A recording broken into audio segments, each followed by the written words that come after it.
Cheers, my loves. I hope that all of you are doing really well. And in this video, I want to talk about what is it that attracts us in the end. Is it similarities or is it differences? Because there's a strong school of thought, and it is correct, that says that we attract to ourselves what we are. To a certain extent, because that is the resonance, that is the way the law of assumption works, that is the energy pattern recognition, that everybody is a mirror, everybody comes to reflect to us an aspect of ourselves. Whether that aspect of ourselves is a reflection of how we're treating and what we're being onto somebody else, or whether it's a reflection of how we're treating and what we're being onto ourselves. For example, so many people are saying, I am so generous and they're so stingy. How is that a reflection of me? Because you're stingy with yourself. You are stingy with yourself, so you've attracted somebody who is reflecting your stinginess with yourself to you, and not reflecting your generosity towards other people to you, because it's supposed to be evenly keeled. And relationships too, they're supposed to be evenly keeled. I do hear people who are criticizing the idea that we shouldn't be looking at superficial things when we're assessing a couple. I think we should be looking at everything. We should be looking at everything because we can, because why not? Because we're looking for things that make sense, and we are human and we want to rationalize things. So in the first place, we attract something that we are, something that is a resonance, something that is a match. Now, what we think is resonating may not actually be what is resonating, but there is also an aspect always there of that person having an experience or a quality that we have cultivated or we have longed for. For example, if I am a person who really values a certain trait in me and puts special effort into developing that trait, into recognizing that trait, into cultivating that trait, I'm much more likely to value it in another person when I see it in another person. If this is a trait that I don't value in me, that I don't see in me, that I don't cultivate in me, I'm much more likely to depreciate it and to undervalue it in another person because I don't understand how it is useful and what it takes for the other person to cultivate that trait in them. So in the first place, we're looking for resonance. We're looking for a reflection of what we are, of what we've been, of our vibration, quite frankly, and of things that we find valuable. But within that, say that there's a characteristic that you value within yourself. Let's say that you're very diplomatic, you're very considerate, you're very polite. So you actually also prefer people who are caring and diplomatic and considering and polite.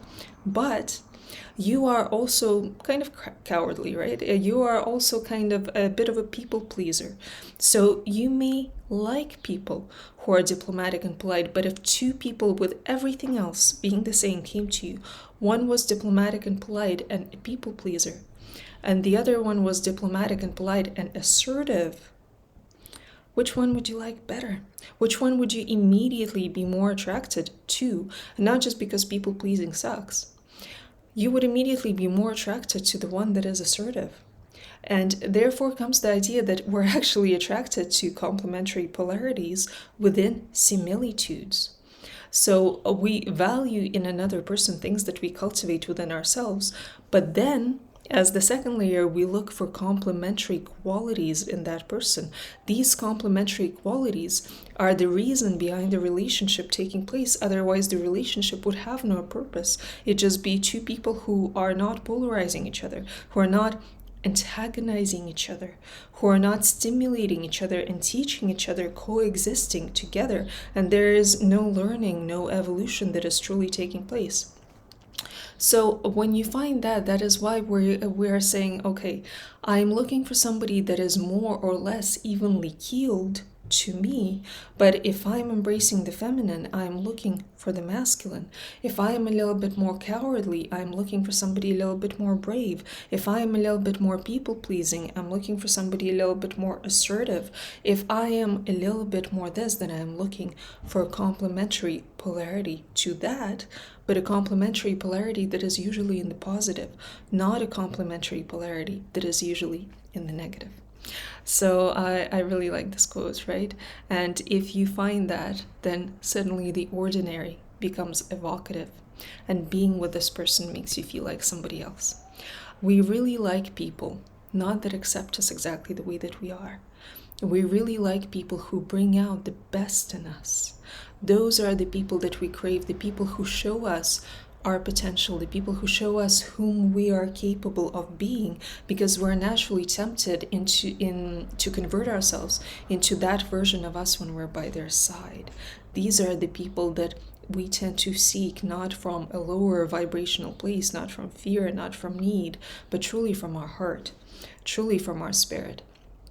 And it's because they have an aspect of life that we have dismissed, that we have projected outwards, that hasn't been allowed by society for us to take ownership of, even though it would benefit us, it would free us, it would reconnect us to our authenticity, it would reconnect us to love. And that is everything. That is everything. Without that, you have absolutely nothing. Why do you think so many people chase all of these superficial things and then they achieve them and they have them and they still feel completely empty on the inside like they did before? Because you will always feel empty on the inside unless you truly love something or someone. You need to be capable of loving something and someone at least as much as yourself, if not more than yourself.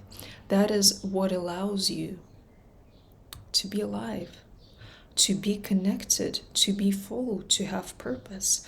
If you don't have something that you can value like that, no matter how many superficial things and statuses and reclamations and abilities you acquire, the emptiness will always follow you.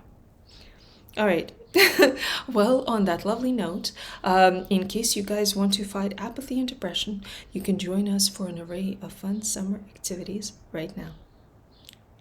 Know how much I love you, never know how much I care. When you put your arms around me, I get a fever that's so hard to bear. You give me fever when you kiss me, fever when you hold me tight. Fever in the morning, a fever all through the night. Sun. Ojos que dicen todo, y tú que te ves tan aventurero, me siento como una reina. Espera que se baile de una cosa, porque en esta noche no es cualquiera. Una noche de romance se distingue por su olor. Y espero que veas desde afuera que apenas desde adentro que está abierto el balcón.